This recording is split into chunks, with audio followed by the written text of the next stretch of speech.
दोस्तों, आज हमारे बगल में देश में नेपाल में क्या हो रहा है? क्या इससे आपको कुछ याद आता है? श्रीलंका, बांग्लादेश? नहीं। जोड़ के देखिए। क्या इससे अभी जो एसईओ की मीटिंग हुई थी, जिसमें जिम चाइना, रशिया और हिंदुस्तान एक मिले, तो किसके पेट में सबसे ज़्यादा दर्द हुआ? कहीं उसकी चौधराहट तो नहीं? कहीं ये ट्रम्प की साजिश तो नहीं? ये मैं क्यों कह रहा हूँ? सब में सिमिलैरिटी है। देखिए, जब नेपाल के अंदर राजा के परिवार मृत्यु हुई थी, तब से राज परिवार खत्म हुआ।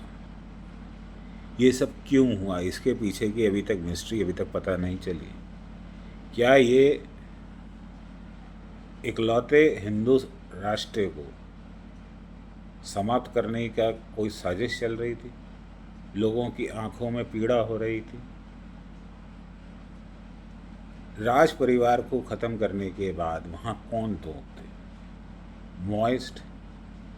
मॉइस्ट को कहा जाता है सीपीआई के समर्थन में माओ। तो चाइना ने अपना प्रभाव बढ़ाने के लिए इनकी सत्ता को लाना चाहता था। दूसरा, अमेरिका ने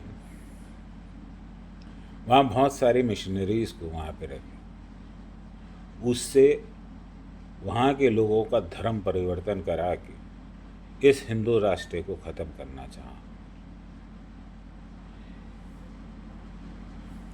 लाखों करोड़ों डॉलर्स वहाँ खर्च करके इन मशीनरीज़ को धर्म परिवर्तन के काम में लगाया।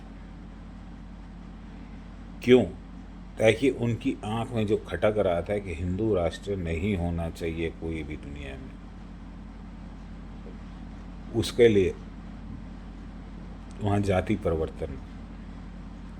और आप देखिए, जब से राजा की डेथ हुई, राज परिवार की डेथ हुई, जब से ये पार्लियामेंट और प्रेसिडेंट, प्राइम मिनिस्टर्स आए, डेमोक्रेसी आई, वो हिंदू राष्ट्र से एक सेक्युलर राष्ट्र बन गया। उनके पार्लियामेंट में उनकी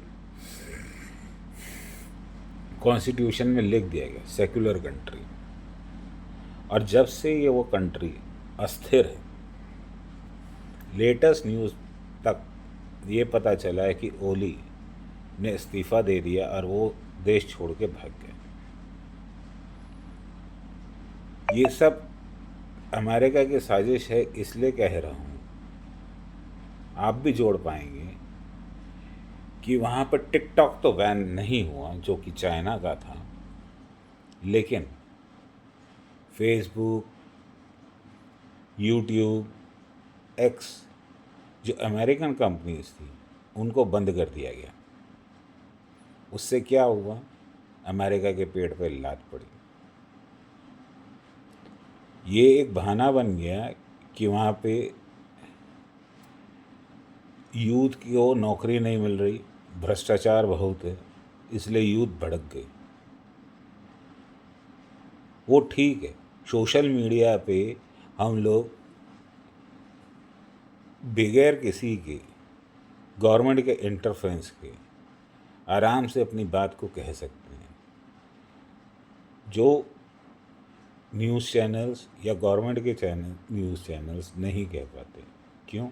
उनको ऐड की रिस्ट्रिक्शंस होती है, उनको लालच होता है कि ऐड गवर्नमेंट सबसे ज़्यादा गवर्नमेंट ही देती है, कहीं उनके पेट पे लात ना पड़ जाए, इसलिए वो इस तरह का कंटेंट बना लेते हैं। लेकिन सोशल मीडिया पे ऐसी कोई मजबूरी नहीं है, इसलिए खुल के लोग अपनी बात को कह सकते हैं। ये सत्य है।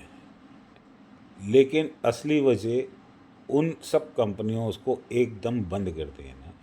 तो अमेरिका को लगा कि वेस्ट ईस्ट में हर कंपनी, हर देश हमारे खिलाफ हो रहा है। तो जिस तरीके से उन्होंने बांग्लादेश में सत्ता का परिवर्तन किया, सेम वही उन्होंने यहाँ किया कि काठमांडू, नेपाल, एक छोटा सा देश, वो भी हमारे को चुनौती दे रहा है।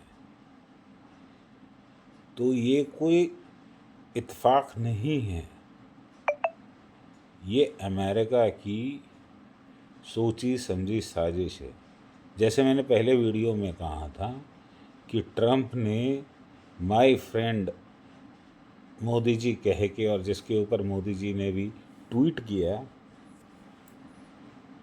वो एक गहरी साजिश का शुरुआत है। 9 तारीख को नेटो के देशों को वाइट हाउस बुलाया गया है। बहाना तो यूक्रेन और रशिया वार का है, लेकिन सबसे बड़ी चर्चा होनी है कि उनको दबाव दिया जाना है कि तुम भी, यूरोप भी इंडिया पे सैंक्शन लगाए।